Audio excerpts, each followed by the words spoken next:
राधे राधे। आप सभी को कैसे हैं आप लोग? कमेंट बॉक्स में राधे राधे जरूर लिखिएगा।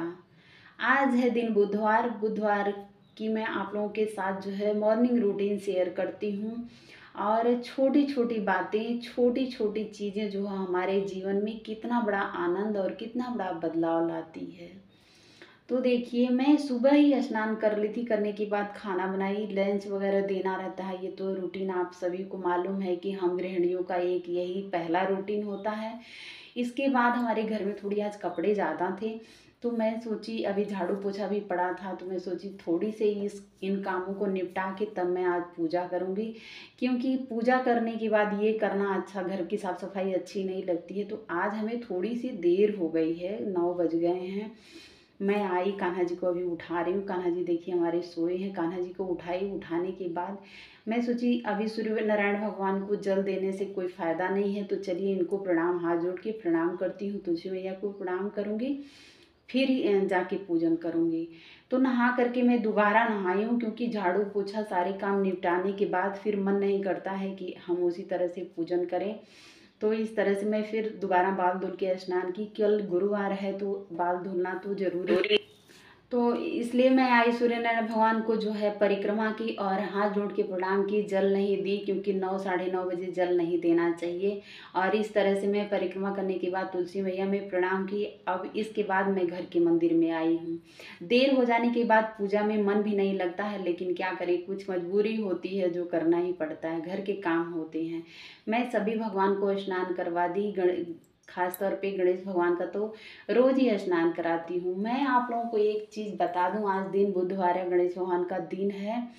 और गणेश भगवान अगर आपके घर में हैं गजानन, तो ये समझिए कि आपको नित्य उनकी पूजन अर्चन करना चाहिए। बहुत विधि विधान से अगर आप करेंगे ना, आप यकीन नहीं मानते कि आपके घर में कितना आनंद छा जाएगा।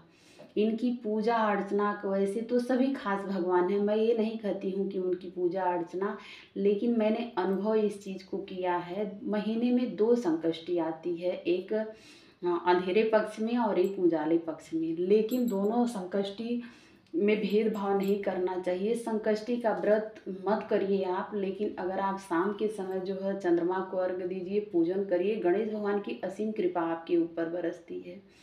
तो मैंने गणेश भगवान को जो स्नान किया, सभी विग्रह को स्नान कराई। इसके बाद मैंने ठाकुर जी को, अपने कान्हा जी को स्नान करवाई। ठाकुर जी को जब भी आप स्नान करवाते हैं तो इनको अच्छे अच्छे वस्त्र पहनाना चाहिए, इनकी बढ़िया से श्रृंगार करना चाहिए। आप जैसे कहीं घूमने जाते हैं तो आपके बच्चे हैं आपके घर में, तो आप ये चीज़ सोचते ना कि छोटे छोटे कपड़े हैं बच्चों के लिए ले लूँ, ये चीज़ ज़रूरी है, खिलौने हैं बच्चों के लिए ले लूँ। उसी तरह से आप कहीं भी अगर जाते हैं ना, तो आप कान्हा जी के लिए ज़रूर कुछ ना कुछ छोटी छोटी चीज़ें लाइए, क्योंकि इनको भी वही चीज़ अच्छी लगती है। इनको अच्छे अच्छे वस्त्र पहनाना, अच्छे से इनका श्रृंगार करना, इनको इनको ज़रूरत की जो चीज़ें हैं वो तिलक तिलक देखिए इस अंगुली से लगाई हूँ। इनको हल्दी, पीला चंदन का तिलक और सफ़ेद चंदन दोनों अलग अलग करके लगाई हूँ। और वही अंगुली के चंदन जो है अपने मस्तक पे लगाना चाहिए।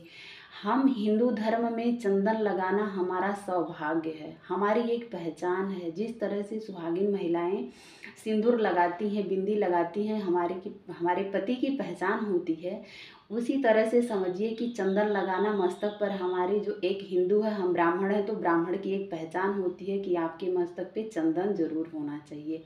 अगर आप पूजा पाठ करते हैं तो कुछ चीज़ें फॉलो करना चाहिए आप लोगों को, कि जिससे हमको ये हम नहीं कह रहे हैं कि आप दिखावा करें कि नहीं चंदन लगा के हम घूम रहे हैं, मन में छल कपट हो और गलत भावना हो, ऐसा नहीं है। लेकिन चंदन लगाने का, तिलक करने का बहुत बड़ी महिमा होती है। इस तरह से मैंने तिलक लगाई, अपने मस्तक पर भी लगाई, भगवान को लगाई, दीप प्रज्वलित की। रोज नित्य की पूजा में जो है आपको दक्षिणा चढ़ाना जरूरी नहीं होता है, दीप को जो है पूजन करना जरूरी नहीं होता है, लेकिन फिर भी जितनी सामग्री रहती है उसको जो है भगवान को चढ़ाना चाहिए। ऋतु के अनुसार आप जो है फल चढ़ाया करिए। ये देखिए, मैं बेर, आजकल मौसम बेर का है, तो उसको मैं जो है चढ़ाई हूँ। गणेश भगवान को अलग चढ़ाती हूँ और कान्हा जी को अपने अलग चढ़ाती हूँ।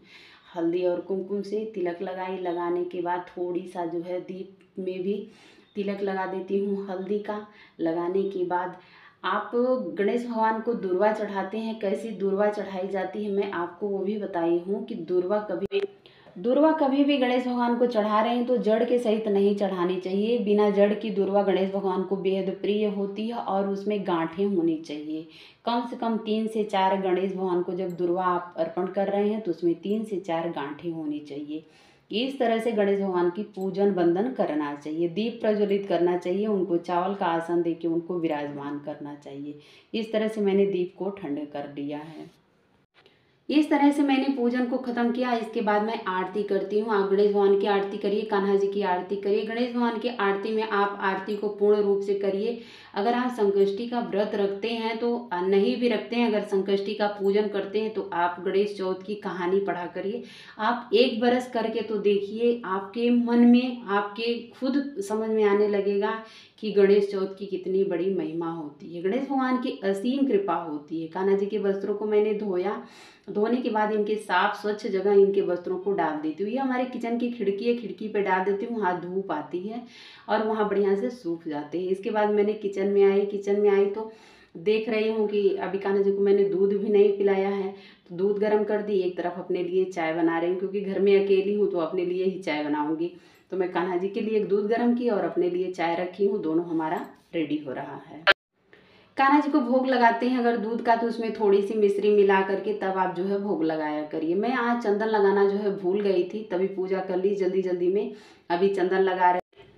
तो आज की रूटीन आप लोगों के साथ शेयर की, उम्मीद करती हूँ आप लोगों को बेहद पसंद आएगी। अगर हमारी वीडियो आप लोगों को ज़रा सा भी पसंद आए तो हमारे चैनल को लाइक शेयर सब्सक्राइब जरूर करें, बेल आइकन के प्रेस को जरूर टच करें कि जो भी पूजा के निमित्त मैं रिलेटिव वीडियो डालूँ आप लोगों तक उसका नोटिफिकेशन जरूर पहुँचे। थैंक यू, मिलते हैं नेक्स्ट वीडियो में।